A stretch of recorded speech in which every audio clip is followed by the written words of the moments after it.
A very warm welcome to Vigyan bridge. Last lecture में हमने immunology के बारे में पढ़ा था और टाइप्स ऑफ इम्यूनिटी इसमें पढ़ी थी हमने। एक थी एक्वायर्ड इम्यूनिटी और एक थी इनेट इम्यूनिटी।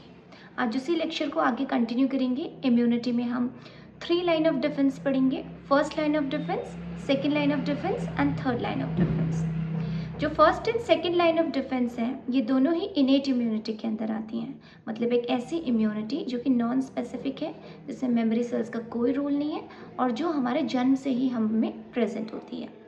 वहीं जो थर्ड लाइन ऑफ डिफेंस है उसमें हम एक्वायर्ड इम्यूनिटी के बारे में पढ़ते हैं। ठीक है, जो हम अपने लाइफ टाइम में एक्वायर करते हैं, जिसमें मेमोरी सेल्स का भी रोल होता है। सबसे पहले जानते हैं फर्स्ट लाइन ऑफ। जब हम फर्स्ट लाइन ऑफ डिफेंस की बात करते हैं तो इसमें आ जाता है हमारा सलाइवा। सलाइवा में क्या प्रेजेंट है? लाइसोजाइम नाम का एक बैक्टीरिया प्रेजेंट है जो कि एंटी बैक्टीरियल इन नेचर होता है। हमारी स्किन हो गई, टीयर्स हो गए, फिर हमारी म्यूकस मेम्ब्रेन्स हो गई, हमारा वजाइनल सिक्रीशन हो गया। तो ये सारी चीज़ें, वजाइनल सिक्रीशन में क्या प्रेजेंट होता है? बैक्टीरिया प्रेजेंट होता है। ये सारी चीज़ें फर्स्ट लाइन ऑफ डिफेंस के अंदर आती हैं। ऐसे ही जो हम सेकेंड लाइन ऑफ डिफेंस की बात करते हैं उसमें आ जाते हैं फैगोसाइटिक सेल्स, एनके सेल्स यानी कि natural killer cells, dendritic cells, ये हमारी स्किन में प्रेजेंट होते हैं। ठीक है, और इसके साथ ही साथ कॉम्प्लीमेंट सिस्टम आ जाता है, अभी डिस्कस करेंगे वो होता क्या है। ठीक है, इंटरफेरॉन्स आ जाते हैं जो कि एक साइटोकाइन बैरियर है। तो ये जितनी भी चीज़ें हैं ये हमारे सेकेंड लाइन ऑफ डिफेंस में आ जाती हैं। ये first line, second line, third line defence का मतलब क्या होता है? इसका मतलब होता है कि सबसे पहले जब कोई भी माइक्रो ऑर्गेनिज्म बॉडी में एंटर कर रहा होगा तो फर्स्ट लाइन ऑफ डिफेंस की जो हम चीज़ें पढ़ रहे हैं उनसे इनकाउंटर करेगा। सबसे पहले वो क्या करेंगी? उसको रेजिस्ट करेंगी, उससे लड़ेंगी। उसके बाद second line of defence activate होता है, followed by the third line of defence. First line and second line of defence दोनों ही इनेट इम्यूनिटी के अंदर आते हैं, मतलब जन्म से ही हमारी बॉडी में प्रेजेंट होते हैं। थर्ड लाइन ऑफ डिफेंस जो है वो एक्वायर्ड इम्यूनिटी के अंदर आता है, मतलब जन्म से हमारी बॉडी में प्रेजेंट नहीं है, वो with the encounter of different micro organisms हमारी बॉडी वो चीज़ डेवलप करती रहती है। मेमोरी सेल्स में एक याद उसकी जो है वो क्रिएट होती रहती है, ताकि नेक्स्ट टाइम वो फॉरेन इन्वेडर आए, वो पैथोजन आए, तो हमारी बॉडी उस एंटीजन के खिलाफ लड़ सके। ठीक है, तो first line and second line of defence में क्या क्या आता है वो हमने पढ़ लिया। अब बात करते हैं कि हमारी बॉडी में कितने तरीके के बैरियर्स हैं। क्लास 12 में हम 4 टाइप के बैरियर्स पढ़ते हैं, that is physical barriers, physiological barriers, cytokine barriers and cellular barriers, जिन्हें हम फैगोसाइटिक बैरियर्स भी कहते हैं, है ना। लेकिन एक और टाइप का बैरियर होता है विच इज़ इन्फ्लेमेटरी बैरियर। तो आइए जानते हैं एक एक करके ये होते क्या हैं। ठीक है, सबसे पहले बात करते हैं फिजिकल बैरियर की। देखिए, जब हम फिजिकल बैरियर की बात करते हैं तो इसमें आ जाते हैं हमारे स्किन, है ना, हमारी स्किन है, फिर उसमें हमारी आ जाती है म्यूकस मेम्ब्रेन्स। ठीक है, और साथ ही साथ सीबम। सीबम कौन सिक्रीट करता है? हमारे स्वेट ग्लैंड्स जो होते हैं, है ना, वो सीबम सिक्रीट करते हैं। तो यानी कि फिजिकल बैरियर्स वो बैरियर्स हो गए जो किसी भी पैथोजन की एंट्री को ब्लॉक करते हैं। मतलब फर्स्ट लाइन ऑफ डिफेंस के अंदर आती है ना स्किन, म्यूकस मेम्ब्रेन वगैरह, तो यानी कि ये पैथोजन की एंट्री बॉडी के अंदर होने ही नहीं देंगे। लाइक ये स्किन है, यहाँ पे अगर कोई पैथोजन आता है तो बॉडी के अंदर एंटर ईजिली नहीं कर पाएगा, बिकॉज ये फर्स्ट लाइन ऑफ डिफेंस यहाँ पे प्रेजेंट है। इन द सिमिलर वे हमारी म्यूकस मेम्ब्रेन्स होती हैं और ये सीबम होता है, यानी कि जो स्वेट ग्लैंड सिक्रीट करते हैं। So they are blocking the entry of a pathogen inside the body. ठीक है, तो ये कैसे बैरियर्स हो गए? ये हो गए हमारे फिजिकल बैरियर्स। अब बात करते हैं फिजियोलॉजिकल बैरियर।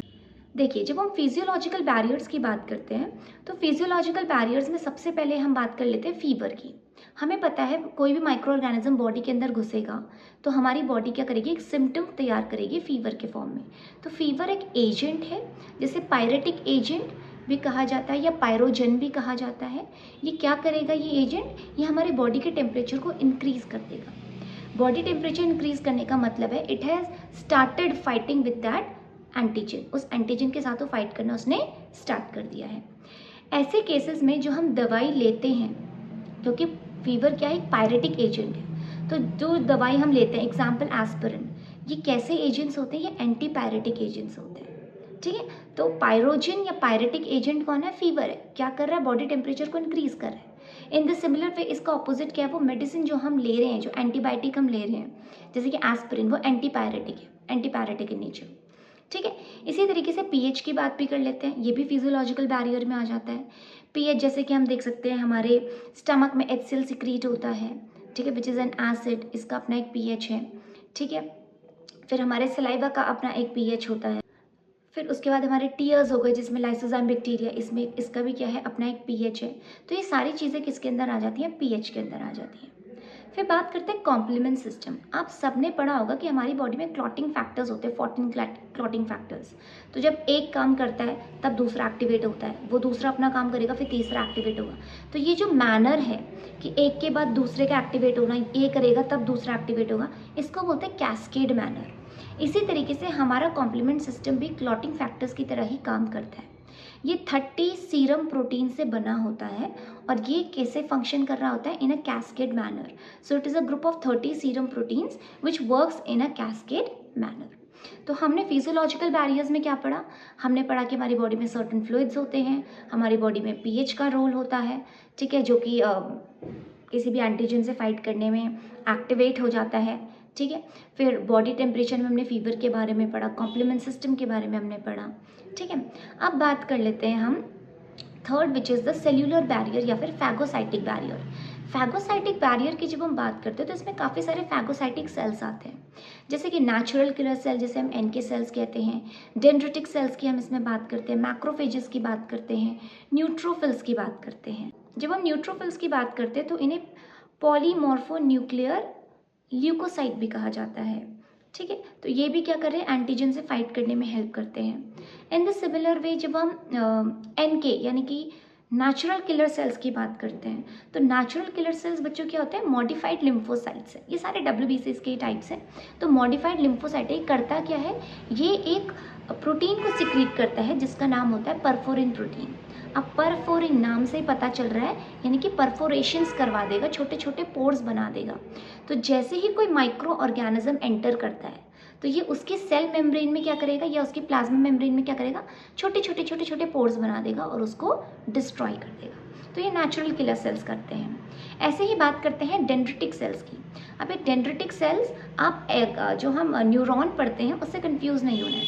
न्यूरॉन में हम डेंड्राइट्स पढ़ते हैं, दैट डिफरेंट, और ये डेंड्रिटिक सेल्स डिफरेंट होते हैं। पहले तो ये सेल्स होते कहाँ हैं, ये सेल्स जो होते हैं वो हमारी स्किन के नीचे होते हैं, ठीक है। दूसरी चीज़, ये सेल किसका पार्ट है, ये हमारे इम्यून सिस्टम का पार्ट है। तीसरी चीज़, ये करते क्या है, एक तो बच्चों ये अभी हम इस चैप्टर में जैसे जैसे आगे बढ़ेंगे हम इसमें एक MHC करके एक टर्म पढ़ेंगे which is major histocompatibility complex, और ये होता क्या है वो हम आगे पढ़ेंगे। तो ये क्या करता है, ये मेजर हिस्टोकम्पैटिबिलिटी कॉम्प्लेक्स 2 इसको एक्टिवेट करवाता है।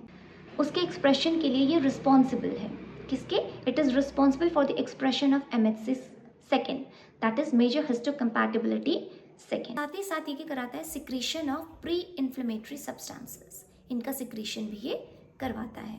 तो हमने क्या पढ़ा, सेल्यूलर बैरियर, फैगोसाइटिक बैरियर भी इसको कहा जाता है। फैगोसाइटिक सेल्स होते हैं, मैक्रोफेजेस होते हैं, ये भी एक्टिवेट होते हैं जैसे कोई माइक्रो ऑर्गेनिज्म बॉडी में एंटर करता है या एंटीजन हम कह सकते हैं।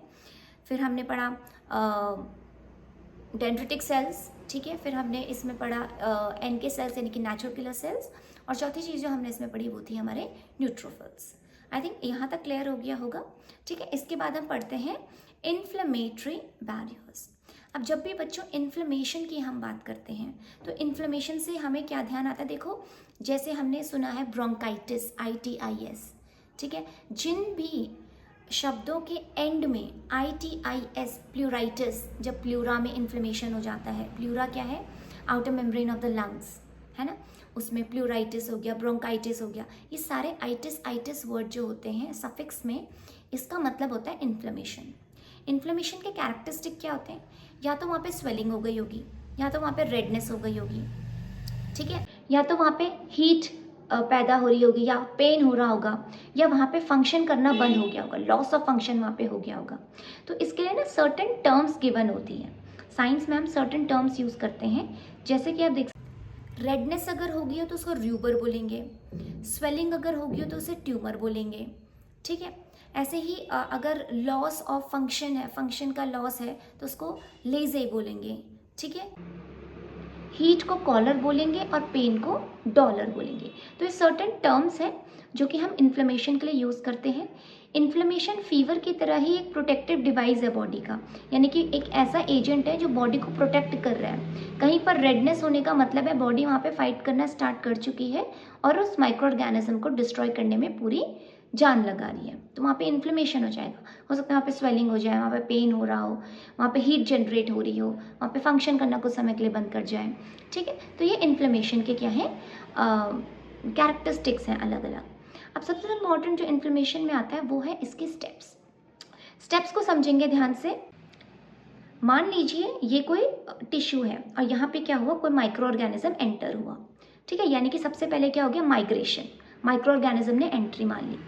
इसके बाद होता है वैसोडाइलेशन, डायलेशन मतलब बड़ा हो जाना। अब जो ये ब्लड वेसल है इसके अंदर माइक्रो ऑर्गेनिज्म चले गए, अब क्या होगा, ये वैसोडाइलेशन होगा, मतलब ये मोटी हो जाएगी। Let me take another pen for this.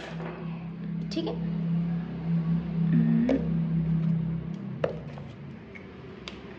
ठीक है, मान लीजिए ये एक वेसल थी, इसमें क्या हुआ, माइक्रो ऑर्गेनिज्म एंटर हुआ, तो माइग्रेशन हो गया, सारे माइक्रो ऑर्गेनिज्म इसके अंदर आ गए। अब क्या हुआ, ये ट्यूब क्या होगी, वैसोडाइलेट, यानी कि थोड़ी बड़ी हो जाएगी। अब बच्चों जब ये बड़ी हो गई तो यानी कि जो इसकी बाहर की मेम्ब्रेन है वो थिन हो जाएगी, पतली हो जाएगी, इसकी परमिएबिलिटी क्या हो जाएगी, इंक्रीज कर जाएगी। तो पहला स्टेप हो गया माइग्रेशन, सेकेंड स्टेप हो गया वैसोडाइलेशन। अब थर्ड स्टेप में क्या होता है, जो भी WBC इस ब्लड वेसल के अंदर हैं वो एक्टिवेट हो जाएंगे। अब वो रोलिंग करेंगे, वो घूमेंगे घूमेंगे घूमेंगे और वो ढूंढेंगे भाई किस जगह पर माइक्रो ऑर्गेनिज्म था। अब माइक्रो ऑर्गेनिज्म ने यहाँ एंट्री मारी थी तो वो क्या करेंगे, एधर, यानी कि यहाँ पर इकट्ठे हो जाएंगे, यहाँ पे सारे WBC इकट्ठे हो जाएंगे। तो third step is rolling and adhere, adhere का मतलब इकट्ठा हो जाना, ADHER। फोर्थ स्टेप होता है डायपिडेसिस या एक्सट्रावेशन। इसका मतलब क्या होता है, ये WBC जो यहाँ पर इकट्ठे हुए हैं जहाँ पे माइक्रो ऑर्गेनिज्म ने एंट्री करी थी, ये उसके बाहर चले जाएंगे और उसके बाहर रोल होने शुरू हो जाएंगे। ठीक है, इसके साथ साथ ऐसा ये स्टेप्स वैसे लाइन वाइज होते हैं बट ये साइमल्टेनियसली हो रहे हैं। ठीक है, तो माइग्रेशन हुआ, ठीक है, माइग्रेशन के बाद वैसोडाइलेशन हुआ, वैसोडाइलेशन के बाद रोलिंग एंड एडरेशन हुआ, फिर उसके बाद डायपिडेसिस एंड एक्सट्रावेशन हुआ। ठीक है, उसके बाद कीमोटैक्सम में क्या होता है, सर्टेन केमिकल्स रिलीज होने शुरू हो जाते हैं ताकि वो जो माइक्रो ऑर्गेनिज्म है वो डिस्ट्रॉय हो सके। उसके बाद होता है डिग्रेडेशन, यानी कि जो WBCs ने माइक्रो ऑर्गेनिजम्स को घेर लिया है यहाँ पर, ठीक है, वो क्या करेंगे, उसको डिस्ट्रॉय करना शुरू कर देंगे, डिग्रेड करना शुरू कर देंगे। और एंड में आता है इन्फ्लेमेशन। इन्फ्लेमेशन या तो वहाँ पे रेडनिंग हो जाएगी, या तो वहाँ पे स्वेलिंग हो जाएगी, या तो वहाँ पे पेन होना शुरू हो जाएगा। ठीक है, या तो वहाँ पे बहुत ज़्यादा हीट जनरेट होगी या लॉस ऑफ फंक्शन हो जाएगा। तो ये जो ये चीज़ें हमें दिख रही हैं, ये इन्फ्लेमेशन है। ये क्यों हुई, क्योंकि हमारे WBCs उस माइक्रो ऑर्गेनिज्म से फाइट कर रहे थे। आई होप यहाँ तक चीज़ें क्लियर हो गई हूँ। अब आज के लेक्चर का जो लास्ट पोर्शन है वो है हमारा साइटोकाइन बैरियर, क्योंकि हमने पढ़ा था सेकेंड लाइन ऑफ डिफेंस में इंटरफेरॉन्स भी आते हैं। तो जब हम साइटोकाइन बैरियर की बात करते हैं तो हम इसमें इंटरफेरॉन्स की बात करते हैं। अभी इंटरफेरॉन्स को हम INFS करके भी लिख लेते हैं, ठीक है, शॉर्ट फॉर्म में। इंटरफेरॉन्स होते क्या हैं, इंटरफेरॉन्स जो होते हैं, सबसे पहले तो इनकी डिस्कवरी जो है वो आइजैक लिंडमैन नाम के एक साइंटिस्ट ने करी थी। दूसरी, ये एंटीवायरल ग्लाइकोप्रोटीन्स होते हैं।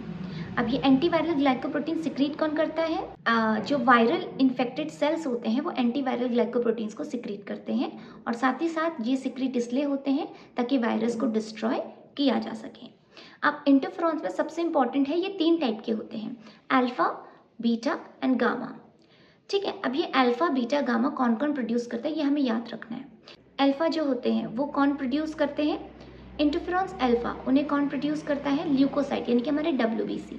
इंटरफेरॉन्स बीटा, इनको कौन सिक्रीट करता है, इनको सिक्रीट करते हैं हमारे एपिथेलियल सेल्स या फाइब्रोब्लास्ट सेल्स। तीसरा है इंटरफेरॉन्स गामा, इनको कौन सिक्रीट करता है, lymphocytes and natural killer cells. I hope यहाँ तक का लेक्चर आपको समझ आया हो, और अगर आपको ये लेक्चर सही लगे, अच्छा लगे, तो do subscribe to my channel, like, share and put your precious comments in the comment box. Thank you so much. Have a good day.